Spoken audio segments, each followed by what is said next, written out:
तो ये परमात्मा का ऑपरेशन है। तो परमात्मा का जो प्रोसेस है, प्रोसीजर है, ऑपरेशन है, ये कंप्लीट होता है। इसमें कोई मीन मेख नहीं होती, कोई त्रुटि नहीं होती। वो जो कार्य करते हैं वो परिपूर्ण ही किया करते हैं। अब उन्होंने यूं काम शुरू किया है, उन्हीं के आदेश से, उन्हीं के वचन से सब कार्य शुरू हुआ है और ये पूरे विश्व में होगा। बतेरे बहुत दिन हो गया हमने डले डोत्या ने, आज तक बताओ क्या साथ लेकर गया कोई प्राणी? किसी का इतिहास देख लो। कबीर साहब फिर हमें ज्ञान देते हैं, हमें ये ज्ञान हो जाएगा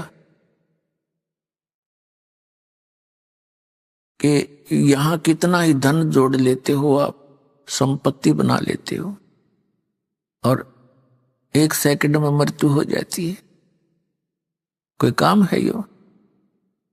सारा जीवन खो दिया और यही रख कर चले गए। और एक आधा लड़का ऐसा निकम्मा पैदा हो जाता है, उसके जोड़े जाड़े नाश कर देता है। पाप का भागी वो बना जो सारी उम्र जोड़ता रहा और बर्बाद कर दिया बेटे ने। और मिलना वही है जो परमात्मा ने प्रारब्ध में लिखा है, किस्मत में जिसका है वही मिलेगा। जब तक वो परमेश्वर कबीर जी की शरण में नहीं आती, और परमात्मा कबीर जी की शरण में आने के बाद फिर तो कहने की आवश्यकता है को नहीं। आपके भाग्य में ना होगा तो देगा परमात्मा, जो आपके लिए अनिवार्य होगा। कोई बकवाद मांगोगे वो नहीं देगा, क्योंकि आप अंडर ट्रीटमेंट हैं। आप परमात्मा के दरबार में मोक्ष उद्देश्य लेकर आइए, उससे फिर सारा ही लाभ हो जाएगा। एक मोक्ष उद्देश्य लेकर आओगे तो आपको सर्व लाभ होंगे, या कोई अन्य ही उद्देश्य लेकर आओगे, कोई संकट निवारण के लिए, कोई पुत्र संतान प्राप्ति के लिए, कोई धन वृद्धि के लिए, वो डिमांड तो यहां करना चलो करते तो हैं, बालक हैं, बच्चे हो, कुछ दिनों में इस ज्ञान से आपको पता लग जाएगा। क्योंकि परमात्मा कहते हैं क्या मांगू, अपनी महिमा आप हमें समझाते हैं। क्या मांगू कुछ थिर ना रहाई, और देखत नैन चला जग जाई, 1 लाख पूत 1.25 लाख नाती, उस रावण के आज दीवान बाती। आवत संग ना कोई जात संगाती, और क्या भया दरबंदे हाथी। कहे कबीर अंत की बारी, जैसे हाथ जाड़ कर चले जुआरी। जैसे कोई संतान नहीं है वो संतान मांगने आता है, और परमात्मा दयालु हैं, उनको मालूम है कि ये जब तक इसका ये कांटा नहीं निकलेगा ये भक्ति भी ना करे। क्योंकि हम ज्ञान को बाद में, समाधान को प्रथम चाहते हैं।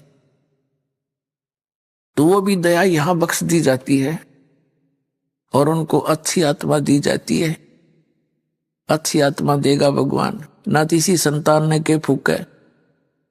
जैसे एक लड़के ने अपनी पत्नी को सता दिया, उसने आत्महत्या कर ली, सारा परिवार जेल में, चाट ली इसी संतान ने। ना होता अच्छा था वो तो ऐसा पुत्र। यहां आपको ऐसी कोई वस्तु नहीं देंगे जो आपके वजन में बाधक हो या आपके लिए कोई परेशानी पैदा कर सके। आप बच्चे हो, अब जैसे रोगी है, रोगी कोई बालक है या बड़ा है, वो कुछ भी वस्तु डिमांड करता है खाने के लिए और उसके लिए हानिकारक है, डॉक्टर अलाउड नहीं करेगा, क्योंकि उसका जीवन ले सकती। तो इसी प्रकार आवश्यक वस्तुएं जो आपको चाहिएंगी, परमात्मा जानी जान है, अंतर्यामी है, आपकी सब सूक्ष्म से सूक्ष्म भी सोच को वो कैच करता है। चिट्टी पायल बाजा पैर, साहिब सुनता है सब लय। यदि चिट्टी यानी कीड़ी के पैर में पायल बना दी जा, घुंघरू बांध दे, पहले तो चिट्टी के घुंघरू क्या होंगे, पायल क्या होगी इसकी, और कहते यदि उसकी भी आवाज हो जावे, परमात्मा उसकी भी आवाज सुनता है।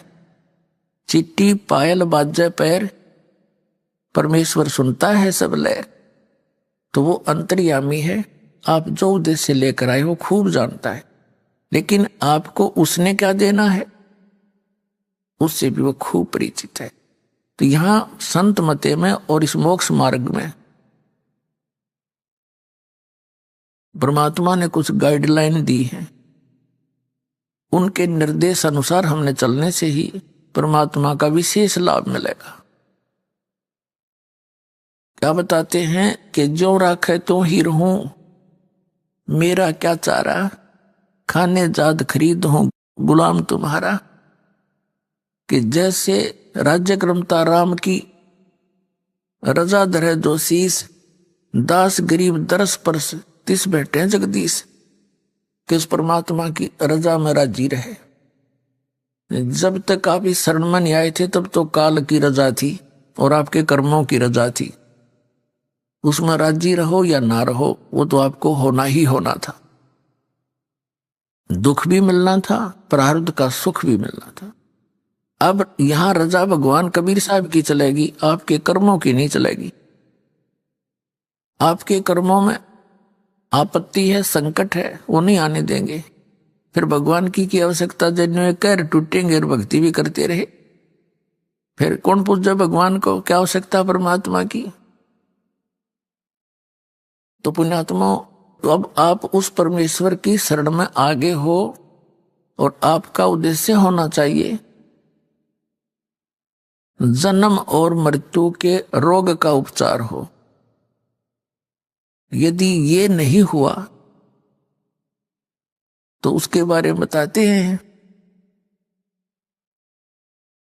चाहे आप यहां रोग आपका जन्म मरण का कटे नहीं और भक्ति भी कर ली, आपकी भक्ति का धन तो खूब हो जाएगा आपके पास। और यदि आप कोई मर्यादा भंग करते रहे, यहीं की आस्था रखते रहे वस्तुओं में और मृत्यु होगी, तो मोक्ष वाला काम आपका अधूरा रह गया जिस उद्देश्य से आपने यहां प्रवेश पाया था। यहां आपको अन्य संसारिक सुख तो फ्री में मिलेंगे, उनके मांगने की जरूरत नहीं आप। अब ठीक है, बालक हो अभी आप, जैसे बच्चे हैं, सर्दी आ जाती है, कहो या ना कहो माता पिता को पहले चिंता होती है किसके जूते लेने हैं, किसकी जुराब मंगानी है, किसके कपड़े मोटे सर्दी के लाने हैं, किसकी जर्सी लेनी है। वो कहो अच्छा है, ना कहो तो भी वो लावेंगे। इसी प्रकार परमात्मा के आप बच्चे होगे, आप वचन के बच्चे होगे उस परमात्मा के नाद के। तो उस परमात्मा को आपका सारा ज्ञान है कि इबिन को किस चीज की आवश्यकता है। और कोई बच्चा बेमतलब की बकवाद मांगता है तो माता पिता उसको देते ही नहीं है जो उसकी हानि में हो। तो इसी प्रकार ये परमात्मा आपके साथ करेगा जब तक आप शरण में रहोगे। यहां आपको संसारिक सुख तो फ्री में मिलेंगे, रूंगे में। रूंगा क्या होता है, जैसे हम छोटे छोटे थे तब हमारे गांव में, पहले हम सन 1951 में दास का जन्म हुआ, तो सन 60 के आसपास हम 8-7 साल के समझन जोगे हुए। तो उसमें क्या करते थे, गांव में बाहर के शहर के व्यक्ति कुछ सामान बेचने आया करते, सब्जी, कोई फल, प्याज, इस तरह के। तो वहां गांव के जो हमारी दादी ताई, वो क्या करती थी, जैसे उसने सब्जी ले ली, टिंडे ले लिए, और क्या करते थे वो व्यापारी बेचने वाला, एक तखड़ी के तराजू में एक तरफ तो वो अनाज डालती थी, पैसे होते नहीं थे, गेहूं, चने या बाजरा। तो जैसे एक बेले में, कटोरे में वो लाए, गेहूं लाई दादी और उसने उसकी ताखड़ी में डाल दी, और ने पूछा करती भाई कैसे देगा, कि गेहूं के 2 बार गेहूं जो डाल दिया एक पालड़े में, उसके इक्विवेलेंट 2 बार टिंडे तोल के देगा। फिर न्यू क्या, वो तो ले लिया सौदा जो लेना था, उसके बदले में तो फाइनल हो गया। फिर न्यू क्या करती, भाई रूंगा और दे। न्यू क्या करती, रूंगा दे। रूंगा माने फरी। वो एक टिंडा ठाक और दे देता, अगले ना और दे भाई, वो एक और दे देता, छोटा सा, बुढ़िया राजी हो जाती। तो वो रूंगा है फ्री ऑफ कॉस्ट, और सौदा तो हो लिया, जो होना था वो तो उसका था ही। तो जो वास्तविक हमारा यहाँ उद्देश्य है वो तो आपके जन्म और मृत्यु के रोग का नाश करना है। हम सौदा तो वो देंगे आपको, और यहाँ के संसारिक सुख तो आपको रूंगे में देंगे, यानी फ्री ऑफ कॉस्ट, जिसका यहाँ कोई लिंक नहीं। क्योंकि यहाँ जो पूजा की जो विधि है वो ऐसी है परमात्मा की कि संसारिक सुख तो आपको होंगे ही होंगे, ये तो पक्का होंगे। लेकिन ज्ञान इसलिए साथ दिया जाता है कि कुछ दिनों में आपके पास इस माया का बहुत ज्यादा संग्रह होने लगेगा। परमात्मा के दरबार में कमी काहे की ना। तो क्या होगा कि परमात्मा फिर साथ साथ ज्ञान देते हैं कि यह माया तेरी दुश्मन भी है, इसका दुरुपयोग ना करना, सदुपयोग कर। अभी तो आप दर दर के भिखारी हो रहे हो, फिर देखना कुछ दिनों के बाद सच्ची लगन ते लगना, मर्यादा में आन उपासना नहीं करना। तो फिर ये संसारिक सुख तो यहाँ पहले मिलते हैं। जैसे किसान गेहूं बीजता है, उसका उद्देश्य गेहूं बीजना केवल भूस बनाना नहीं होता, उसका उद्देश्य अपना जीवन बचाना होता है कि मेरे परिवार को गेहूं मिले, कणक मिले, भूखे ना मरे। अब गेहूं के अंदर भूस तो पहले बनेगा, बाद में गेहूं बनते हैं। गेहूं बीजा जाता है तो उसका पौधा खड़ा होता है, बाद में जाकर बाली आती है, और उन बालियों में गेहूं होते हैं खाने वाले, और शेष सारा भूस होता है, वो पशुओं का चारा होता है। तो ये परमात्मा की भक्ति ऐसी है जो आपको दी जाती है। पहले तो भूस तो बनेगा, इसका हमारा उद्देश्य नहीं है आपको ये भूस बनाना या देना, हमारा उद्देश्य है मोक्ष। और इन मंत्रों बिना वो मोक्ष नहीं हो सकता, उस भूस के बिना गेहूं नहीं बन सकते। ये एक ऐसा लिंक है एक दूसरे का। जो स्टार्ट में आपको प्रथम मंत्र दिया जाता है, ये आपको ये संसारिक सुख ही देता है। और इसमें प्रथम मंत्र में जो फर्स्ट एंड लास्ट के जो मंत्र हैं, ये आपके मोक्ष के लिए आपकी भक्ति इसके साथ साथ बनती रहेगी जब तक सतनाम नहीं मिलेगा। तो ये जो इन 5 प्रधानों के नाम आपको दिए जाते हैं, आपका कनेक्शन कट गया, भक्तिहीन हो गए, पुनर्जन्म के पुण्य रहे नहीं, तो नए सिरे तो चार्जिंग लानी पड़ी, या तो धीरे धीरे चार्जिंग बढ़ती चली जाएगी, आपकी बैटरी फुल हो जाएगी। कुछ भी काम करिए फिर तो कुछ ही दिनों में आपके बहुत काम सरेंगे, बहुत लाभ होगा। और अन्य व्यक्ति आपको देखा करेंगे, न सोचा करेंगे इनका क्या हो गया, ये कहां से आओ इनके इतना पैसा। एक भक्त बता रहा था जी, हमारे पड़ोसी यूं कहे कि यूं वहां जाते हैं, इनके महाराज जी पैसे देते हैं इन्हें, और इसलिए इनका साइकिल का भी ब्योत नहीं था, और 2 गाड़ी चला। वो इस दृष्टिकोण से देखते हैं। तो वापस में बातें कर रहे थे, कहने लगे जी हम कहें तो वो ठीक है, माया तो यहीं से मिलती है हमारे को, लेकिन जिस तरह वो सोच रहे हैं वह सोच गलत है उनकी। हम उनसे कहते हैं, जो हमसे डायरेक्ट कह देता है तो उसको हम भी कहते हैं आप भी आ जाओ, आपको भी दे देंगे, महाराज जी तो खूब माया बांट रहे हैं। तो ये माया सतलोक से आ रही है आपके लिए, यहाँ की नहीं है, क्योंकि आपके भाई यहाँ तो सीमित इनका बजट है यहाँ का। अब जैसे पुण्यात्माओं एक बार हरियाणा प्रांत में फ्लड आ गई थी सन 1995 में, और इतनी फ्लड आ गई कि यहाँ का बजट उस समय मुश्किल से 700-800 करोड़ का था और यहाँ आनी होगी लगभग 2000 करोड़ की। वो अक्षति पूर्ति के लिए हरियाणा सरकार का बजट नहीं था जो उसने पूरी कर दी, तो सेंटर ने ऐड दी थी और वो सबको वो सुविधा मिली। किसी का ट्यूबवेल खराब हो गया था, किसी का मकान गिर गया था, किसी का कुछ हो गया था, उनकी अक्षति पूर्ति हुई तो सेंटर ने की। तो इसी प्रकार इसी 21 ब्रह्मांड का युव्योत नहीं है जो आपको यहाँ विशेष सुविधा दे सके। ये सेंटर यानी सतलोक से आओगे आपके लिए ये ऐड।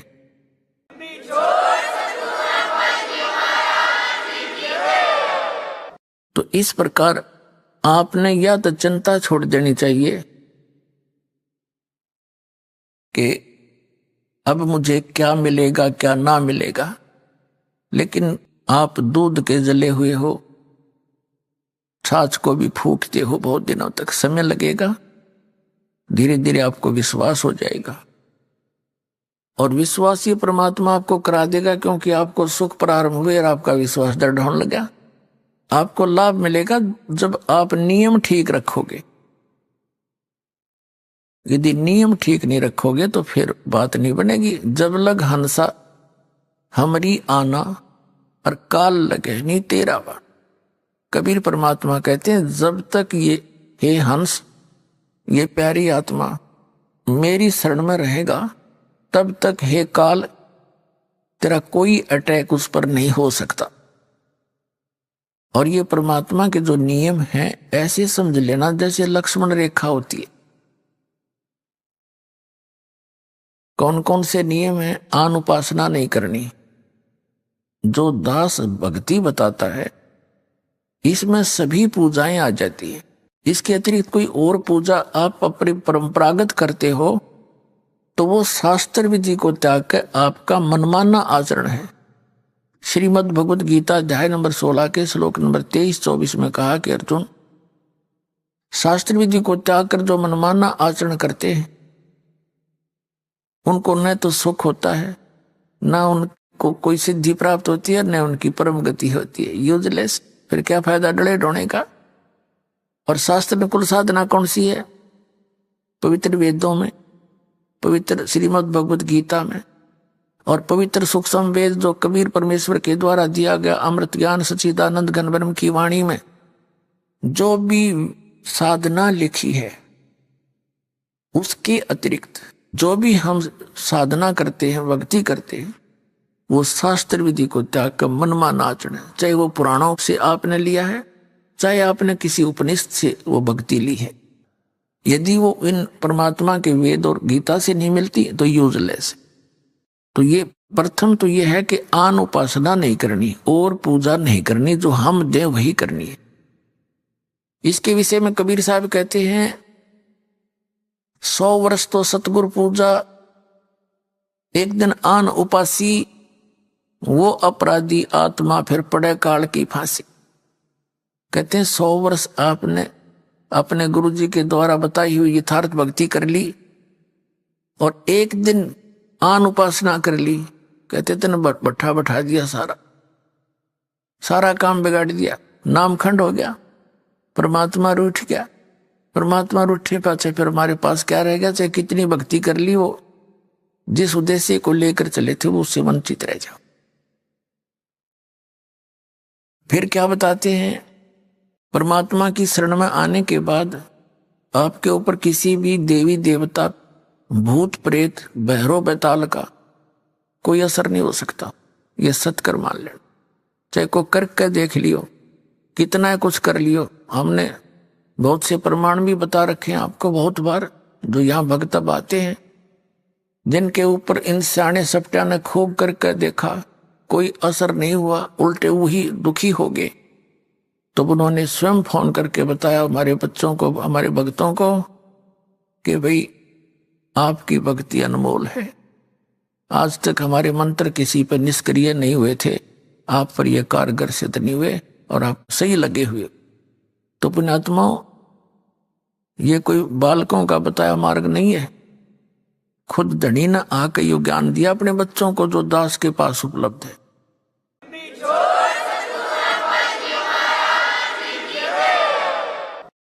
और ये ज्ञान अभी तक छुपा के इसलिए रखना था कि कहीं काल के दूतों का हाथ लग जाता, उनके द्वारा जो नाम भी ये भक्ति बताई भी जाती तो असर नहीं करती, क्योंकि अधिकारी के बिना कोई भी काम सफल नहीं होता। एक छोटा सा लाइसेंस बनवा लो ड्राइविंग चालक का, और वो भी डुप्लीकेट है तो जब पकड़ा जाएगा वो सजा का पात्र होगा। विदेश जाने का पासपोर्ट है, वो डुप्लीकेट, वो काम नहीं करे। और ये तो सतलोक जाने का पासपोर्ट, ये नकली जगह जगह ठग बैठे, मूर्ख बना रहे सारी जनता को, इनके पास वो वस्तु है नहीं और सबका जीवन नाश करते। तो जब यहां से जाते हैं तो बनाने वाला भी दोषी और बनवाने वाला भी। तो कबीर साहब कहते हैं देखा देखी गुरु शिष्य बन गए, किया ना तो विचारा, और गुरु शिष्य दोनों के सिर पर काल ठोका पंजारा, दोनों ने गड़ेगा काल घेर के वहां पर।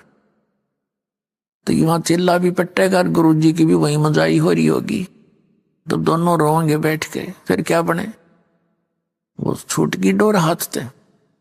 और फिर परमात्मा कहते हैं जब आप शरण ले लेते हो कबीर भगवान की इस दास के माध्यम से, तो आपके सभी भूत प्रेत पितृ आपके घर से स्थान छोड़ जाते हैं। अब एक भक्त कह रहा था बुरी तरह, न बोले जी हम हमारे दूसरे चाचे ताऊआ ने परेशान कर रखे हैं। माँ भी क्यों कर रखे हो? कि जी हमारे पहले प्रेत बाधा थी, यहां से दीक्षा लेने के बाद वो हमारी प्रेत बाधा तो खत्म होगी। अब वही प्रेत थी तो मेरे चाचे ताऊआ का भी हुआ, तो उनके वो प्रेत बाधा ज्यों की तो चल रही है, हमारी ठीक होगी। तो उनने क्या सोचा कि इनने हमारे भेज दिए सारे भूत, तो उन्होंने हमारे साथ विरोध करना शुरू कर दिया कि तुम कितना वहां जाते हो, हमारे ऊपर जंतर मंत्र करा के तुमने सारे भूत हमारे भेज दिए, हमारे साथ झगड़ते हैं। तो मैंने कहा उनसे ये कहो कि आप भी आओ और देखो वहां क्या जंतर मंत्र किया जाता है। और इसका तो यही है कि जैसे आप जी ने दीक्षा ले ली, जैसे घर में मच्छर हो मच्छर, और वहां ऑल आउट लगा दे, ये जो आती है कि, तो मच्छर उस घर को छोड़कर कहां जाएंगे, उससे बाहर दूसरे घर में घुस जाएंगे जो बिना ऑल आउट का होगा। तो पर हमने भाई ऑल आउट दे रखी आप तई, ये भक्ति का जो सच्चा मंत्र है ये ऑल आउट है।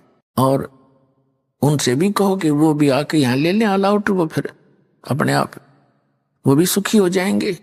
अब जैसे कबीर साहब कहते हैं कि एक समय ये जितने भी भैरव भूत पित्र और ये देवता देवी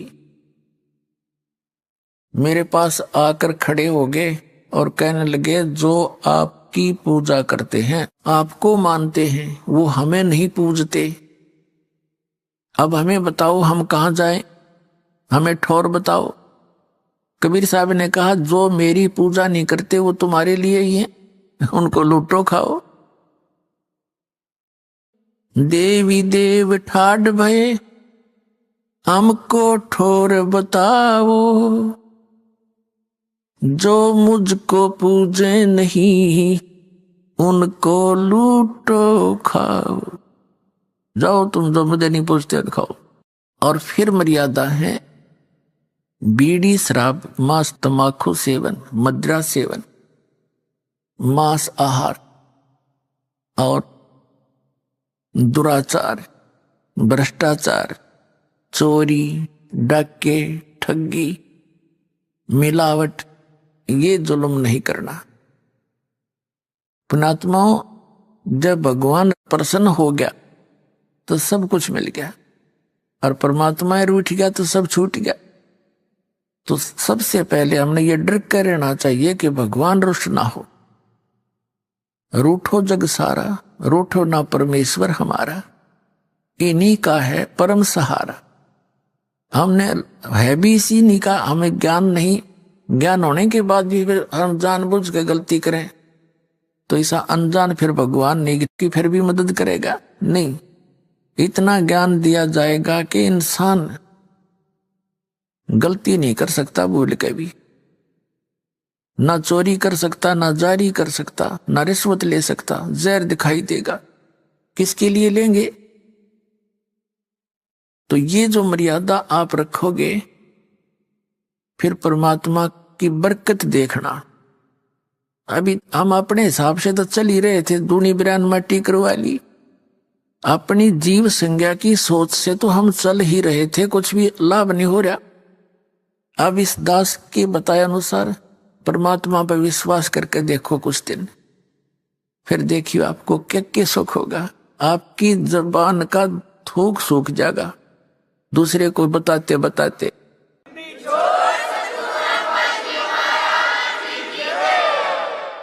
तो पुण्यात्माओं, ये दास कोई बालक नहीं, अनजान नहीं, कोई मांगने खाने वाला नहीं, या कोई रोजी रोटी का उद्देश्य लेकर इस मार्ग पर नहीं लगा। दास को 2 रोटी परमात्मा ने खूब दे रखी थी 2 समय की। जूनियर इंजीनियर इन इरिगेशन डिपार्टमेंट हरियाणा में दास नौकरी करता था, और भाग्य उदय हुआ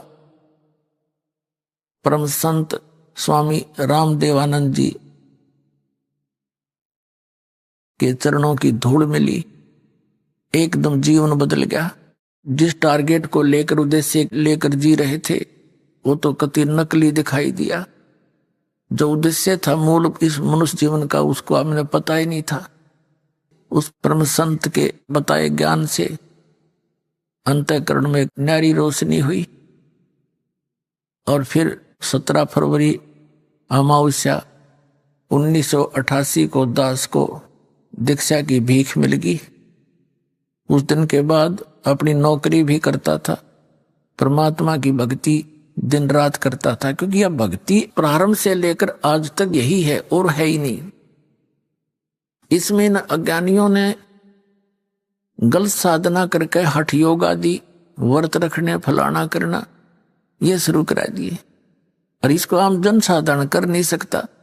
जबकि भक्ति यही है, नाम उठत नाम बैठत नाम सोवत जाग बे, नाम खाते नाम पीते नाम से तिलाग, चलते फिरते बैठते उठते हैं उस मालिक का जाप करना है, नाम से मोक्ष होगा।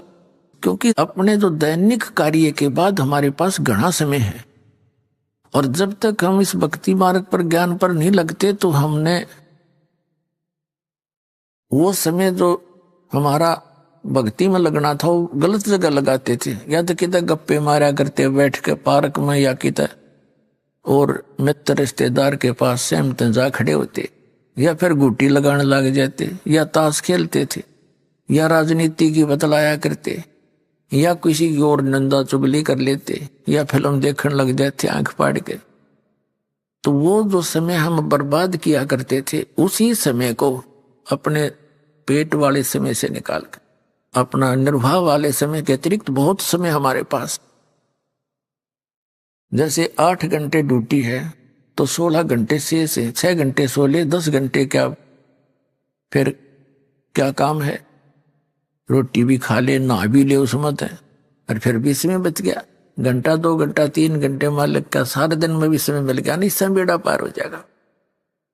तो यह दास सर्विस भी करता था और अपनी भक्ति करता था।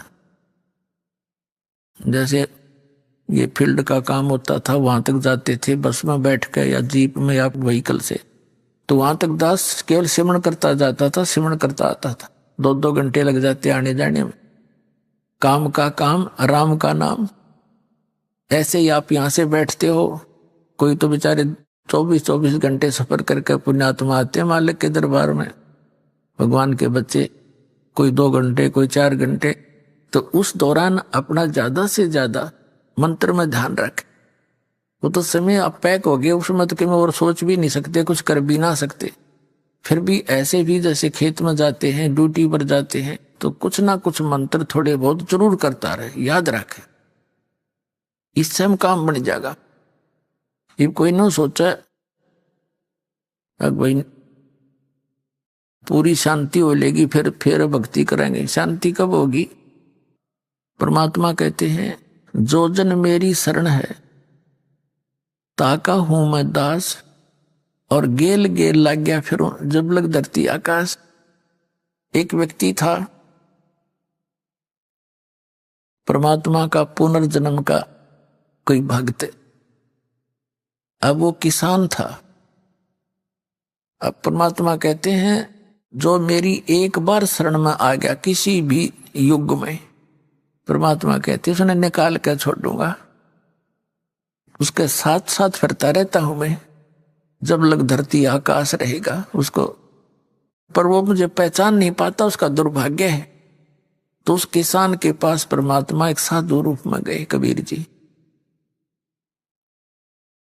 किसान से कहा बैठ गए, क्योंकि पूर्व जन्म के जो पुण्यकर्मी प्राणी हैं उनका स्वभाव बहुत अच्छा होता है। साधु संत अतिथि का बहुत सत्कार करते हैं। बड़ा सत्कार किया, आओ महाराज बैठो महाराज, बच्चा तक आकर कपड़े तो आए, खाना खिलाया।